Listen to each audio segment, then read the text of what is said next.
Construit en 1960, l'hôpital national d'Onka est l'un des lourds héritages de la gestion du président de la République, professeur Alpha Condé. Cette infrastructure sanitaire, la plus grande du pays, a connu quelques rénovations depuis sa création. Mais hélas, ici, tout est à refaire pour donner une image digne d'un hôpital de référence.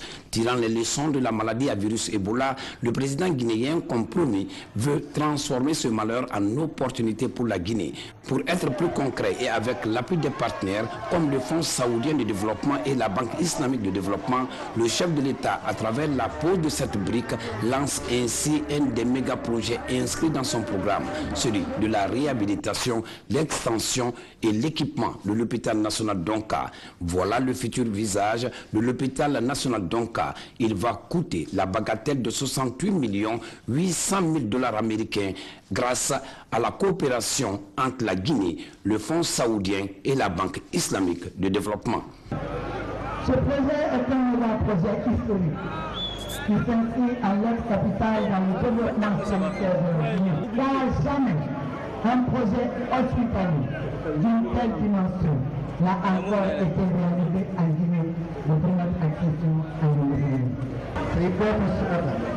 Dans le cadre des excellentes relations d'amitié et de coopération entre l'Arabie Saoudite et la République de Guinée, le gouvernement du Royaume Arabie Saoudite apporte son aide à la République de Guinée dans tous les domaines, notamment des aides aux prêts d'un montant total de 100 millions de $, ainsi que ce projet de réhabilitation, d'extension et d'équipement de l'hôpital national de Donka d'une somme de 32 millions de $ à travers le Fonds saoudien de développement.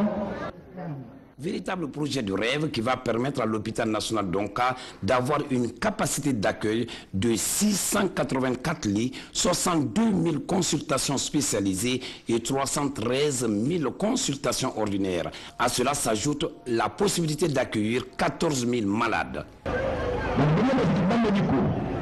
Il sera rendu possible, disponible entre autres, un plateau chirurgical avec 15 salles d'opération, 3 centrales de stérilisation et une pour la production de gaz médicaux, une imagerie médicale dotée de scanners, d'appareils d'imagerie par résonance magnétique URM, de salles de cathétérisme et autres moyens diagnostiques conventionnels.